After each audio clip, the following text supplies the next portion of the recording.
Hello friends, welcome back to our channel educate your child. तो आज हम फिर से लेकर आ गए एक बहुत ही प्यारी स्टोरी जिसका टाइटल है द रियल प्रिंसेस। तो हम इस इंग्लिश स्टोरी का हिंदी में ट्रांसलेट करेंगे जिससे आपकी इंग्लिश काफ़ी हद तक इंप्रूव हो जाएगी। तो वीडियो को बिल्कुल भी स्किप मत करिएगा, स्टोरी पूरी देख कर ही जाइएगा। वीडियो अच्छा लगे तो लाइक शेयर एंड सब्सक्राइब भी कर दीजिएगा। तो चलिए अब वीडियो को स्टार्ट करते हैं। सो फ्रेंड्स, यहाँ पर हमारी स्टोरी का टाइटल है द रियल प्रिंसेस मीन्स असली राजकुमारी।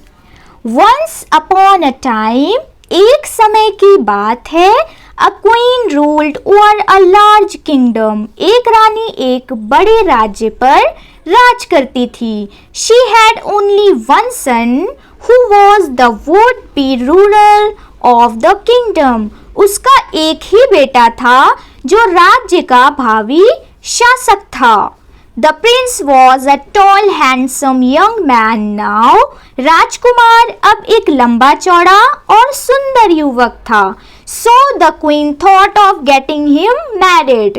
इसलिए रानी ने उससे शादी करने के बारे में सोचा। But she wanted to have the most beautiful princess as her daughter-in-law. लेकिन वह सबसे सुंदर राजकुमारी को अपनी बहू बनाना चाहती थी। Several proposals came from different royal houses for the prince, but no princess could meet the standards of the queen. विभिन्न राजघरानों से कई प्रस्ताव आए, लेकिन कोई भी राजकुमारी रानी के मानकों पर खरी नहीं उतरी। The word went around that the queen had rejected a number of princes. यह बात फैल गई कि रानी ने कई राजकुमारियों को अस्वीकार कर दिया है। So, इसलिए a charming, beautiful princess decided to meet the queen. एक आकर्षक सुंदर राजकुमारी ने रानी से मिलने का फैसला किया। She wanted to know that what type of girl the queen wanted to go for. वह जानना चाहती थी कि रानी किस तरह की लड़की से मिलना चाहती है। So, इसलिए she made up her mind to go personally and see the queen. इसलिए उसने खुद जाकर रानी से मिलने का मन बनाया। The princess sent a message to the queen ahead of her departure. राजकुमारी ने रानी के जाने से पहले उन्हें एक संदेश भेजा। So, इसलिए the queen got a beautiful room in the palace ready for her to stay.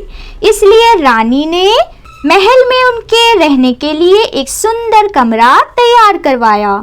When the princess reached to the palace, जब राजकुमारी महल पहुंची, she was led to the room meant for her. तो उन्हें उनके लिए कमरे में ले जाया गया।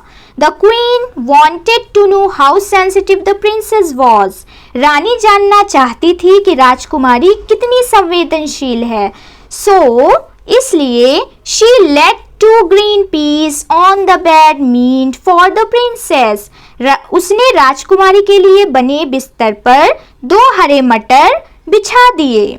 Over the peas were spread 20 mattresses.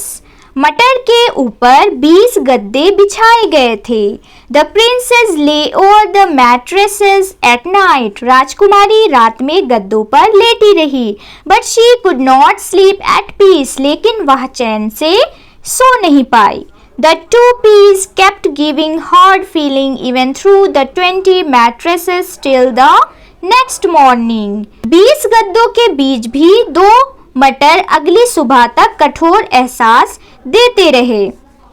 When the princess woke up, जब राजकुमारी उठी, her body was aching all over. तो उसके पूरे शरीर में दर्द हो रहा था। Here and there could be seen bluish bruises on the delicate back of the princess. राजकुमारी के नाजुक पीठ पर जगह जगह नीले रंग के निशान दिखाई दे रहे थे। Seeing this, यह देखकर the queen accepted the princess as a suitable bride for the young prince. रानी ने राजकुमारी को युवा राजकुमार के लिए एक उपयुक्त दुल्हन के रूप में स्वीकार कर लिया। सो फ्रेंड्स, हमने इस स्टोरी से क्या सीखा? Beauty is God's rarest gift. सुंदरता ईश्वर का सबसे दुर्लभ उपहार है। सो फ्रेंड्स, आई होप कि आपको ये शॉर्ट मॉरल स्टोरी अच्छी लगी होगी, तो प्लीज कमेंट करके जरूर बताइएगा। तो चलिए मिलते हैं अब नेक्स्ट वीडियो में, तब तक के लिए टेक केयर, बाय बाय।